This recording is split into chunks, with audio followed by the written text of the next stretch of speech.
ఈరోజు ఇప్పటిదాకా గౌరవ డీసీసీ గారి అధ్యక్షతన ఫస్ట్ టైము పిఎస్సి మీటింగ్ జరిగింది. సో ఆ మీటింగ్లో ఏం తీర్మానాలు చేసిండ్రో, పార్టీ స్టాండ్ ఏంది, పార్టీ లైన్ ఏంది ఆల్రెడీ మా డీసీసీ అధ్యక్షుల వారు చెప్పున్నారు.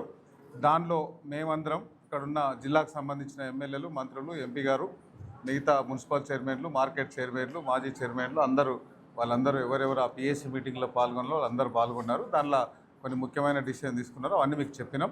దానికోసం, పార్టీ కోసం, ఆ లైన్ కోసం ఏఐసిసి ఢిల్లీలో ఉండే ఆ కమిటీ, హైదరాబాద్ పీసీసీలో ఉండే ఆ కమిటీ, ఇప్పుడు డీసీసీలో కూడా పెట్టినందుకు కాంగ్రెస్ అధిష్టానానికి ప్రత్యేకంగా ధన్యవాదాలు తెలియజేసుకుంటూ ఆ పార్టీ ఇచ్చిన లైన్ మేము అందరం పాటిస్తామని చెప్తూ, దాంతోపాటు మా ఎంపీ గారు ఇప్పటిదాకా చెప్పినట్లు వనపర్తి కోసం, వనపర్తిలో చాలామంది అప్పుడున్న మున్సిపల్ మాజీ వైస్ చైర్మన్ బి కృష్ణ గారు వాళ్ళందరూ ఆ ధర్నాలు, రైల్వే లైన్ కోసం అదంతా ప్రయత్నాలు చేసి అప్పుడు మా ఎంపీ గారు అప్పుడు ఉన్నప్పుడు లెటర్లు అవన్నీ కరస్పాండింగ్ చేస్తే 7 కోట్లతో సర్వేకి వచ్చింది.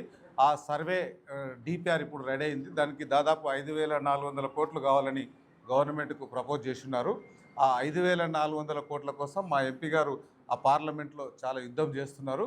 ఒకవేళ ఆ బీజేపీ ప్రభుత్వం, ఆ వెంటిలేటర్ ప్రభుత్వం మాకు ఆ రైల్వే లైన్ శాంక్షన్ చేసి ఇస్తే మేమందరం మళ్ళీ ప్రెస్ మీట్ పెట్టి ఆ ప్రభుత్వానికి థ్యాంక్స్ చెప్తాం. ఇన్ కేసు ఇవ్వకపోతే మా ఎంపీ గారు చెప్పినట్లు మేమందరం ఎక్కడైతే రైల్వే లైన్ ఇప్పుడు డిపిఆర్ అయిందో దాని వెంబడి పాదయాత్ర చేసేదానికి మా ఎంపీ గారు చేసిన దానికి కూడా మేము మద్దతు తెలుపుతూ దానికి రెడీ అవుతాం.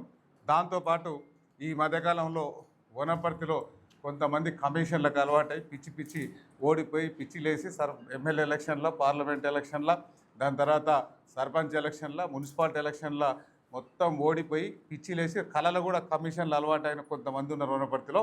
వాళ్ళందరూ ఒక రిజర్వాయర్ గురించి పెద్ద ఇష్యూ చేస్తున్నారు. సో వాళ్ళ కోసం అదొక చిన్న 2-3 విషయాలు మాట్లాడాలని, దానికి గొల్లపల్లి రిజర్వాయర్ అని ఒక దానికోసం ఆ రిజర్వాయర్ వద్దని వాళ్ళే చెప్తున్నారు. ఫస్ట్ రిజర్వాయర్ కావాలని చెప్పింది ఎవరు? దానికి సంబంధించిన GO number 105, GO number 105 June 10, 2015 BRS party వచ్చిన తర్వాత ఒక జీవో తీసుకొచ్చారు. ఆ జీవోకు సంబంధించి పాలమూరు రంగారెడ్డిలో ఒక భాగము ఏదుల రిజర్వాయర్. సో 2,800 ఎకరాలు ఆ ఏదుల రిజర్వాయర్ వనపర్తి కాన్స్టిట్యున్సీలో రిజర్వాయర్ అయింది. దానిలో రిజర్వాయర్ కట్టిన ఆ పెద్ద మనుషులు అది పార్ట్ ఆఫ్ పాలమూరు రంగారెడ్డిలో ఒక రిజర్వాయర్ కట్టారు. కానీ వనపర్తికి 1 ఎకరా కూడా ఆయకట్టు ఇవ్వాల. ఫస్ట్ దానికి సమాధానం చెప్పి వనపర్తికి వచ్చి ఆ అంబేద్కర్ చౌక్లో ముక్కు నేలకు రాసి పిలిచేటాయన వచ్చేటాయన ఈ నిరంజన్ రెడ్డి, హరీష్ రావు ఆడ అంబేద్కర్ చౌక్లో ముక్కు నేలకు రాసి వనపర్తి ప్రజలకు సారీ చెప్పి వనపర్తికి రావాలని మేము డిమాండ్ చేస్తున్నాం. ఎందుకంటే 1 ఎకరా పొలం ఇవ్వలే, ఏదుల నుంచి నీళ్ళు తీసుకోవాలంటారు. ఇది ఎక్కడైనా జీవో ఇక్కడ ఉంది. దాని తర్వాత అది అయిపోయింది, సరే ఏదుల నుంచి నీళ్ళు తీసుకురావాలని దానికి ఒక రెగ్యులేటర్ పెట్టినామంటారు. ఆ రెగ్యులేటర్ లేవలేంది, దాని కింద డౌన్ స్ట్రీమ్లు ఉన్న గొల్లపల్లి రిజర్వాయర్ లేవలేంది, బుద్ధారం లేవలేంది, ఇరిగేషన్ అధికారులు ఇచ్చిన జీవోలన్నీ ఇక్కడ ఉన్నాయి. సో వాళ్ళు పెట్టిన రెగ్యులేటర్ లెవెల్ కంటే కింద డౌన్ స్ట్రీమ్లో నీళ్ళు వచ్చేది 2 మీటర్స్ హైట్లో ఉంది. సో అది ఎందుకు పెట్టినరు? ఆ రెగ్యులేటర్ పెట్టిన వాళ్ళు అలాట్మెంట్ కూడా చేయాలి కదా. ఏదుల రిజర్వాయర్ కింద వనపర్తి నియోజకవర్గానికి 50,000 ఎకరాలకు నీళ్ళు వస్తాయి, 1,00,000 ఎకరాలకు నీళ్ళు వస్తాయి, 1 ఎకరాకి ఇవ్వాలి. సో వాళ్ళకి ఆ సంఘీభావం చెప్పే ఆ రైట్ లేదు, వాళ్ళు సారి చెప్పాల్సింది కోరుకుంటూ, దాంతోపాటు ఈ గొల్లపల్లి చేసింది నేను చేసింది కాదు, ఈ జీవోలన్నీ మీకు ఇస్తాం. ఇవన్నీ జీవోలు ఫస్ట్ జీవో 2015లో ఏదుల తెచ్చినప్పుడు గొల్లపల్లి అవసరం లేనప్పుడు గొల్లపల్లికి సంబంధించిన మొట్టమొదటి జీవో నెంబర్ 941 21/10/2016. దాని సంవత్సరం తర్వాత ఏదుల రిజర్వాయర్ వచ్చిన జీవో తర్వాత సంవత్సరం తర్వాత గొల్లపల్లి రిజర్వాయర్కు జీవో తీసుకొచ్చారు 3.9 TMC. దానికి దాదాపు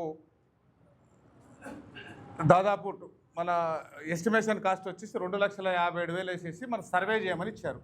దాని తర్వాత ఆ సర్వే ప్రపోజల్ నడుస్తుంటే ఆ రైతులు ఇబ్బంది పెడుతుంటే ఇప్పుడున్న నిన్న మొన్న మేము సోషల్ మీడియాలో పెట్టినాం, ఆయన మాట్లాడింది మీరు అందరూ సహకరించాలి రిజర్వాయర్ కావాలని.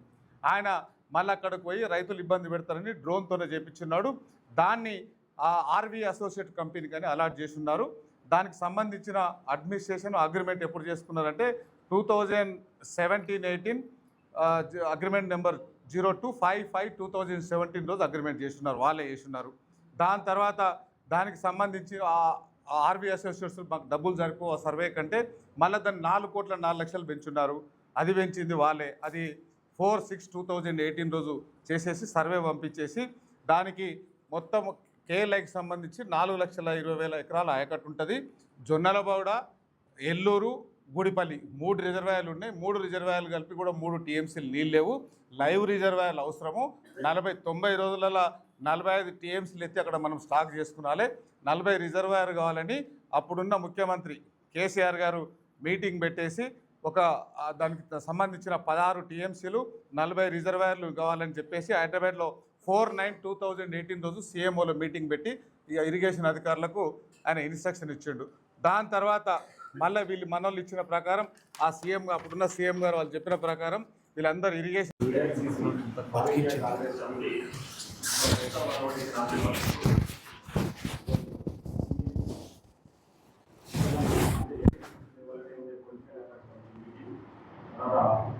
స్టేట్ లెవెల్లో ఉంటే ఇప్పుడు డిస్ట్రిక్ట్ లెవెల్లో కూడా పొలిటికల్ ఎక్స్పర్ట్స్ కమిటీ మీటింగ్ పెట్టుకొని పార్టీ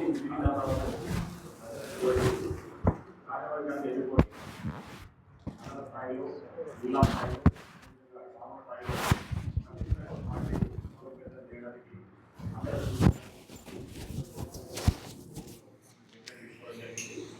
దాంట్లో కమిటీస్ కూడా కంప్లీట్ చేసుకోవాలని చెప్పేసి మండల స్థాయిలో స్థాయిలో తర్వాత ఎప్పుడైనా